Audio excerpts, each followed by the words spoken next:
Assalamualaikum warahmatullahi wabarakatuh. Alhamdulillah wa syukurillah wa la haula wa la quwwata illa billah. Bagaimana kabarnya hari ini? Masih dengan saya dalam pelajaran prakarya. Tapi untuk selanjutnya saya akan menggunakan masker ya, karena masih dalam keadaan pandemi.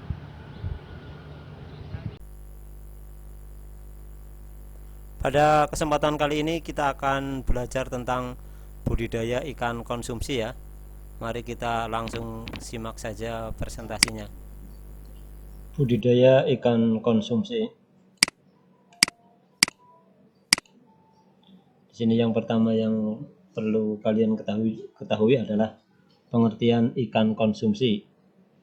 Di dalam buku disebut ikan konsumsi adalah ikan yang dibudidayakan untuk tujuan sumber pangan, protein, atau konsumsi.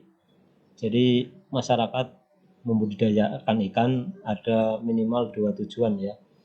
Yang pertama adalah tujuan untuk dikonsumsi, yang kedua untuk tujuan ikan hias. Selanjutnya, jenis-jenis ikan konsumsi. Di buku prakarya, ikan konsumsi dibagi menjadi 3 jenis, yaitu ikan air tawar, yang kedua ikan air payau, kemudian ikan air laut.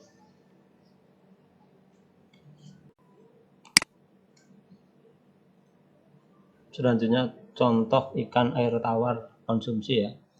Yang pertama ikan mas, kemudian ada ikan nila ya, kemudian ada lele, ada juga patin, ada juga gurami.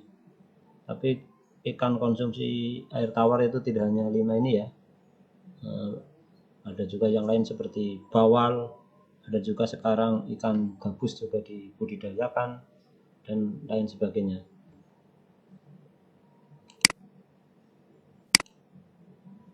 Ini animasinya masih jalan ya.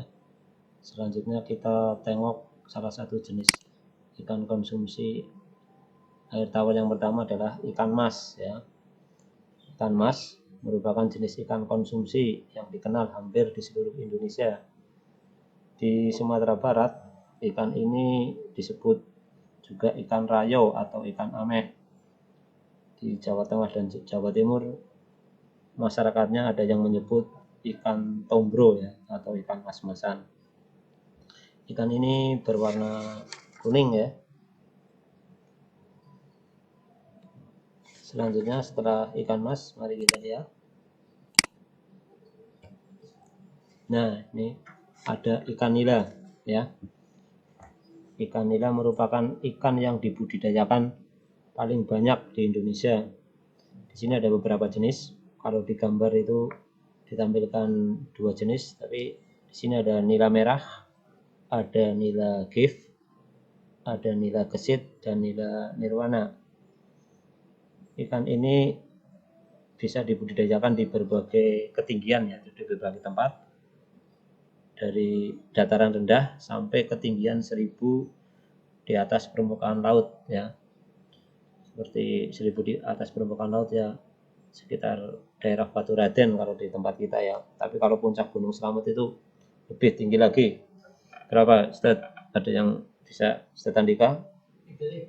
Oh ya, Ustaz Andika bilang 3.000 ya, karena beliaunya kelihatannya pernah mendaki ke puncak Gunung Slamet. Kalau saya tak belum, saya baru sampai ke puncak Gunung Tugel. Selanjutnya ada ikan lele ya. Ikan lele ini ciri khasnya berkumis ya. Ikan ini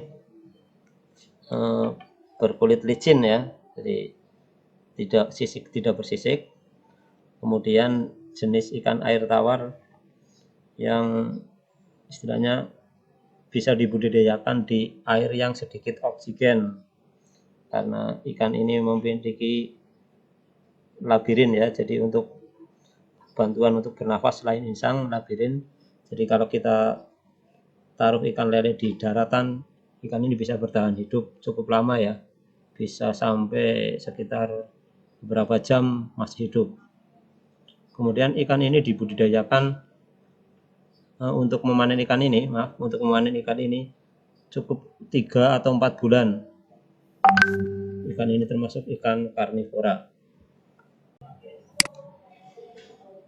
Selanjutnya ada ikan patin ya. Ikan patin ada beberapa kemiripan dengan ikan lele.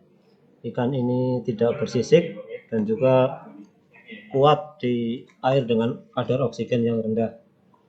Ikan ini juga cenderung makan daging ya, seperti cacing, kemudian daging juga ya, potongan-potongan daging dengan serangga juga ya. Tapi ikan ini bisa juga menjadi ikan omnivor, bisa juga memakan biji-bijian dan tumbuh-tumbuhan.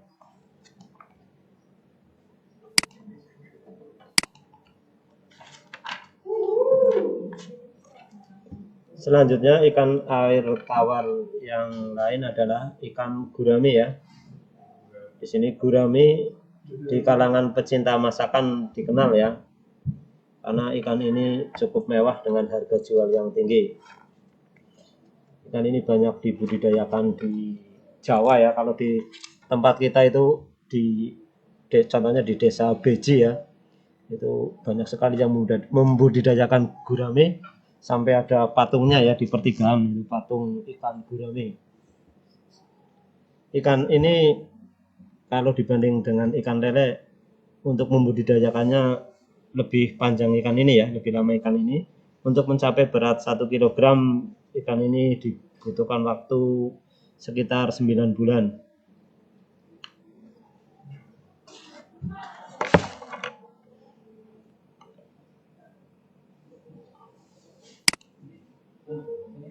Kemudian selanjutnya adalah ikan payo ya, ikan konsumsi dari ikan payo. Di sini contohnya adalah bandeng dan udang windu ya. Di sini ada disebut udang windu. Jadi beda dengan penggolongan di prakarya ini, pada kali ini beda dengan pelajaran biologi ya. Kalau di pelajaran biologi, udang itu tidak termasuk golongan ikan. Bahkan berbeda jauh ya, kalau ikan itu termasuk golongan hewan vertebrata atau bertulang belakang, sedangkan udang itu termasuk hewan avertebrata atau tidak bertulang belakang. Tapi pada pelajaran prakarya ini digolongkan dalam satu golongan ya, ikan air payo konsumsi. Ini maksudnya sini ikan, penggolongan ikan adalah mungkin dalam pembudidayaannya ya. Jadi di sini ada bandeng dan udang windu.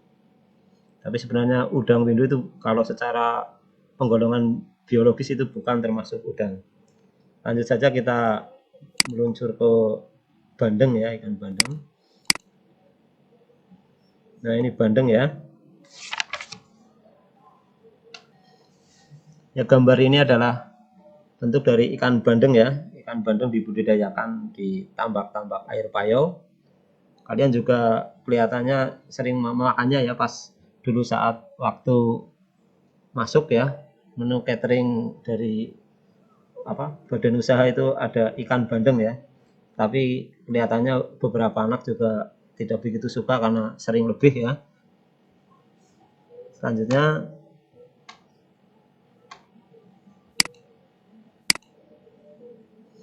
nah ini udang windu ya. Jadi udang windu jenis udang sebenarnya ya, bukan ikan, yang dibudidayakan di air payau. Pembudidayaan udang ini ada di tambak-tambak ya, tambak air payau. Tapi berbeda dengan ikan ya cara makannya. Kalau ikan kan makannya langsung, kalau ukuran makanannya itu istilahnya bisa masuk mulutnya langsung telan gitu ya. Kalau udang makannya lambat ya.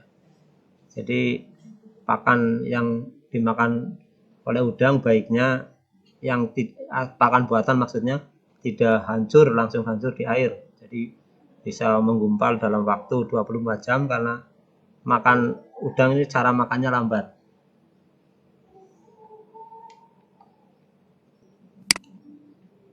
Selanjutnya contoh ikan air laut konsumsi.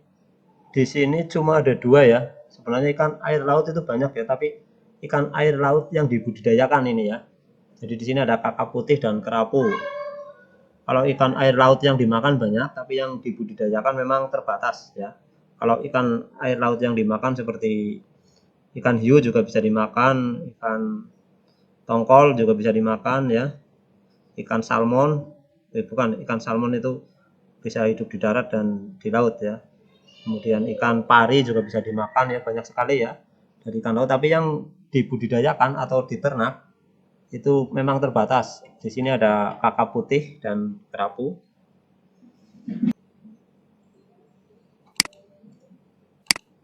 Nah, ini gambar ikan kakap putih. Jadi cara membudidayakan ikan ini ya, di laut itu memang sedikit terbatas dibanding dengan di darat ya.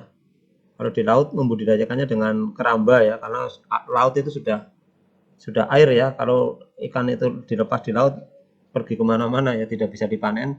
Jadi membudidayakannya dengan keramba. Nanti tentang keramba kita akan singgung pada materi berikutnya. Jadi ikan ini dibudidayakan di keramba, kemudian biasanya dibudidayakan dipanennya dalam waktu 5 sampai 6 bulan.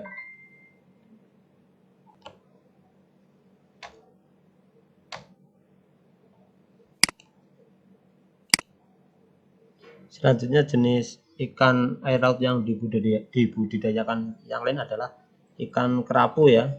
Ikan kerapu ini di sini ada beberapa jenis ya. Ada kerapu bebek, kerapu macan dan yang lain. Yang terkenal dari ikan ini adalah nilai jualnya yang sangat tinggi ya, baik di pasar domestik atau di negara kita maupun di pasar internasional. Ya, mungkin demikian ulasan tentang jenis-jenis ikan konsumsi ya.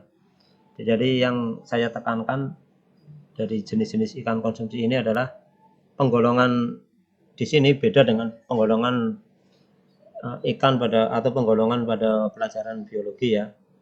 Seperti yang tadi saya sampaikan. Mungkin demikian dulu dari saya ya. Jika ada kata-kata yang kurang jelas atau kata-kata yang salah, saya mohon maaf. Mari kita tutup dengan membaca hamdalah dan doa kafaratul majlis. Alhamdulillahirabbil alamin. Subhanakallahumma wa bihamdika asyhadu an la ilaha illa anta astaghfiruka wa atubu ilaik. Wassalamualaikum warahmatullahi wabarakatuh.